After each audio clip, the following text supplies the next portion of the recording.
Hey, students, do you know who defines poetry as the spontaneous overflow of powerful feelings recollected in tranquility?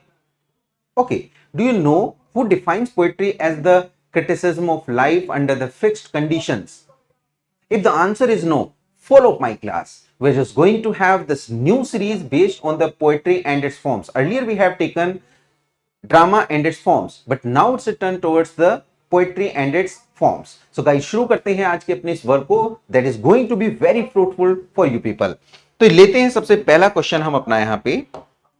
The question is, poetry is a criticism. Poetry is a criticism of life under the conditions fixed for such a criticism by the laws of poetic truth and poetic beauty. Who defines poetry like this? So guys, हमारा question यहाँ पे बनता है, ये जो लिखा है poetry is the criticism of life under the conditions fixed for such criticism. So guys, इसका आंसर हमारा जाता है मैथ्यू आर्नोल्ड. बहुत इंपॉर्टेंट है, बहुत बार पूछा गया है. आंसर हमारा क्या जाएगा? It would be Matthew Arnold. सबसे बड़ी बात मैं बता दूं, he was a great critic. Matthew Arnold was a great critic. One thing, ये लाइंस हमने देख तो ली कि भाई it appears criticism of life under the conditions, but ये कहां पे अपीयर होती हैं? सो गाइस, हम देखेंगे these lines appears in the work of Matthew Arnold, that is Dover Beach. तो डोवर बीच बेसिकली कैसा वर्क है बच्चों? It's a poetic work. और यहां पे वो क्रिटिकल वर्क में क्या डिफाइन करते हैं पोएट्री को? Like criticism of life under the conditions of fixed for such a criticism. Question number 2 पे आते हैं और ध्यान से देखते हैं. Who calls poetry a speaking picture with the end to teach and delight? तो बेसिकली यहां पे कौन इस डेफिनेशन को पोएट्री के लिए देता है? तो आंसर हमारा जाएगा Aristotle, the earliest classical writer. तो Aristotle and his followers who fixed the rules for the classical literature और द क्लासिकल लाइन. तो बेसिकली हम यहां पे आंसर देखेंगे, it is the Aristotle who says और calls poetry a speaking picture. अगले question पे आते हैं. Poetry is a spontaneous overflow powerful feelings, है ना. इट टेक्स इट, ये बेसिकली क्या है यहां पे? इट. तो it takes its origin from emotions recollected in tranquillity. बहुत ही जबरदस्त लाइंस हैं और जो भी बच्चे एग्जाम दे रहे हैं वो जानते होंगे कि how important are these lines. So guys, ये बेसिकली पूछा गया किसने इन वर्ड्स को कहा? Who defines poetry in these words? क्या ये मैथ्यू आर्नोल्ड हैं, कॉलरिज हैं, वर्ड्सवर्थ हैं या शेली? तो गाइस, हम देखते हैं ये वर्ड्सवर्थ हैं जो इन लाइंस को spontaneous overflow powerful feelings, world famous lines, इन लाइंस को बच्चों कहां पे बोलते हैं? Lyrical ballads. लिरिकल बैलेट्स में. और बच्चों वो भी लिरिकल बैलेट्स में कहां? इसकी प्रीफेस में. मैं आपको बता दूं कि lyrical ballads came in 1798, launching the romantic era.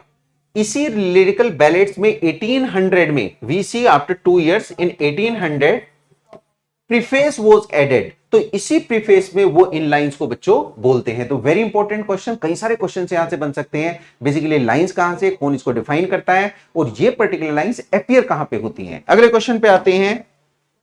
Who says poetry is all human learnings the most ancient and the most fatherly antiquity? क्या ये हमारे एरिस्टोटल हैं, मिल्टन है, सिडनी है या फिर मैथ्यू आर्नोल्ड है? सो गाइस, अगर हम यहाँ पे ह्यूमन लर्निंग्स की बात करें तो ये कोई और नहीं, हमारे सिडनी है. तो सिडनी बेसिकली डिफाइन करते हैं पोएट्री को, all human learnings the most ancient and of the most fatherly antiquity. अगले क्वेश्चन पे आते हैं. क्वेश्चन हमारा है, who denounced poets as the father of lies? Basically guys, हम यहाँ पे देखें तो this particular writer had written this line just because he says के poets uses the figures of speech. So many devices are used which make the persons goes towards the foolishness, or we say the lies. Like we see here, as father of the lies, it was none other than Gossoon. ये बच्चों Gossoon हैं जो अपने एक work में basically इस line को define करते हैं. और पोइट्स को क्या कहते हैं? They are the father of lies, यानी कि वो झूठ बनाते हैं, वो लोगों को इस तरह से कंडीशंस बनाते हैं पोइट्री में, थिंग्स में, लिटरेचर में, कि लोग उससे फुलिश बनते हैं. अगले क्वेश्चन की बात करते हैं. Who is the author of the school of abuse? आ गया हमारा वर्क, बड़ा इंपॉर्टेंट है. यही बच्चों वो वर्क है द स्कूल ऑफ एब्यूज जिसमें गसून ये पर्टिकुलर लाइन आपकी बोलते हैं, द फादर ऑफ लाइज. तो बड़ा इंपॉर्टेंट वर्क है. और मैं आपको बता दूं कि ये जो वर्क है गाइस, ये बेसिकली फिलिप सिडनी के ऊपर, फिलिप सिडनी के ऊपर एक तरह से अटैक था, जबकि Philip Sidney at that time was at a gubernatorial post, यानी कि एक हाईएस्ट पोस्ट पे थे, he was the great poet at that time. तो इन्हीं के ऊपर एक तरह से अटैक किया गया था गोसुन के थ्रू, और उसके बदले में सिडनी ने लिखा था work the defence of poetry. जहां तक मुझे याद है डिफेंस ऑफ पोएट्री कमेंट से उन्होंने पोएट्री को डिफेंस किया था, और ये लाइन भी वहीं पे आती है। अगले क्वेश्चन की बात करते हैं, पोएट्स आर द अनएक्नॉलेज्ड लेजिस्लेटर्स। ये बेसिकली लाइन क्या है गाइस हमारी, लेजिस्लेटर्स, लेजिस्लेटर्स। तो यही बस की आपको ध्यान रखनी है, अनएक्नॉलेज्ड लेजिस्लेटर्स। बेसिकली पोएट्स को कौन कहता है, तो it is none other than Shelley. तो पीबी शेली जो कि बेसिकली कहां पे आते हैं, हमारे रोमांटिक एरा में, तो रोमांटिसिज्म में आते हैं। He is one of the greatest romantic poet, और वही इस लाइन को कहते हैं कि पोएट्स बेसिकली अनएक्नॉलेज्ड लेजिस्लेटर्स हैं। अगली बात करते हैं guys, who put poets, pipers, players and gestures in one group and call them caterpillars of the Commonwealth. तो ये भी कोई और नहीं है, बेसिकली कौन है, इट इज अगेन द गॉसुन। तो ये गॉसुन ही है जो इस तरह से पोएट्स को डिफाइन करते हैं। अगले क्वेश्चन की बात करते हैं, the greatness of poet lies in his powerful and beautiful application of ideas to life. So to the question how to live, whose observation is this, ये किसका ऑब्जर्वेशन, ड्राइडन का, जॉनसन का, वर्ड्सवर्थ का, या फिर मैथ्यू आर्नोल्ड का? अगर guys हम यहां पे आंसर देखें तो it would be Matthew Arnold.